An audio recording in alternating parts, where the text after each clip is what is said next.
আজকে কি রান্না করছো তুমি? আজকে মাংস করছি। মাংস? কি মাংস? মুরগির মাংস।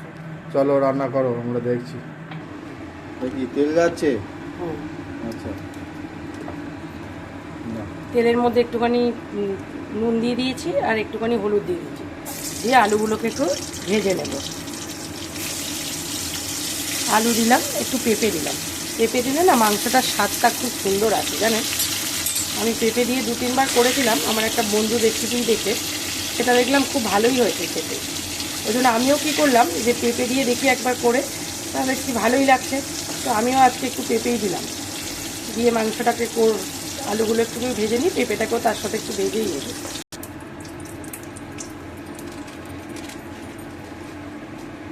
একটু জিরে দিলাম। এই যে আলুগুলো লাল লাল করে, আলুটা আর এটা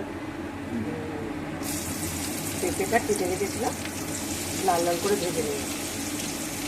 আজকে না গোটা রসুন দিয়েছি, দেখো রসুনগুলো ভালো লাগে। গোটা রসুন খেতে ভালো লাগে?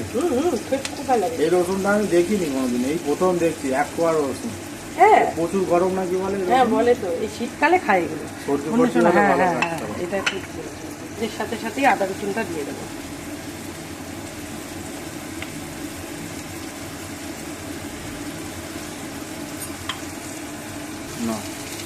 টমেটোটা দিয়ে দিলাম।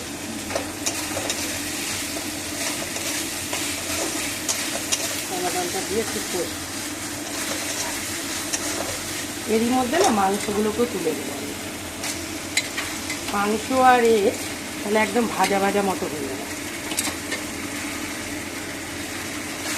আদা রসুনের মধ্যে না ভাজা ভাজা। তারপরে এবার মশলাপাতিগুলো দেবো আস্তে আস্তে। মাংসটা একটু এর মধ্যে মজিয়ে নিই।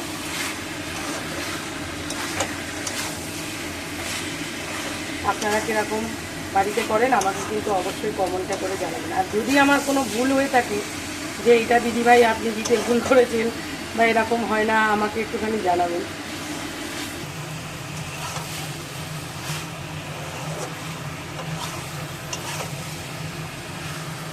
এর মধ্যে একটু হলুদ গুঁড়ো দিয়ে দিলাম।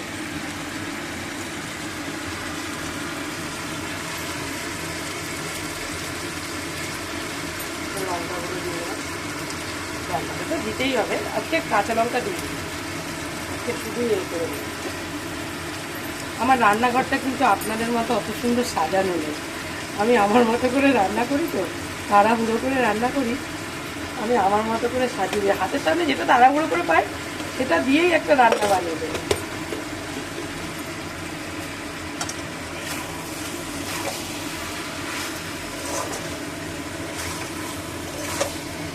দাদা এই পাগুলো খেতে খুব ভালোবাসে, ওই জন্য দাদা মাংসের সাথেও 2টো পা নিয়ে এসছে খাওয়ার জন্য। এটা দিয়ে কষে দিই, ভালোই লাগবে খেতে।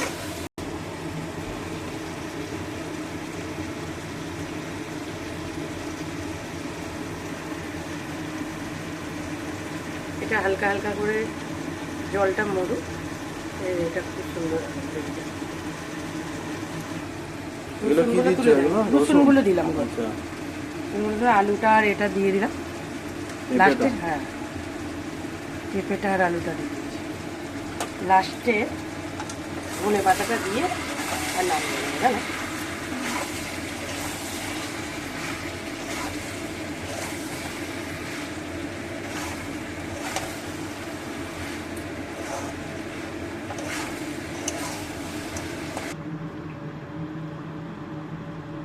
ধনে পাতাটা তুলে দিলাম। ধনে পাতাটা দিয়ে একটু নেড়ে আর নামিয়ে নেব।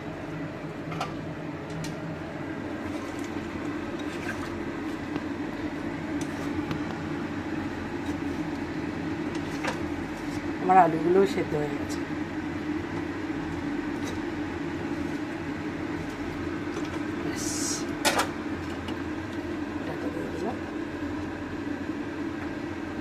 আপনাদের বাড়িতে তো সবাই মাংস করে, আমিও করলাম একটুখানি, আপনাদের করে দেখালাম।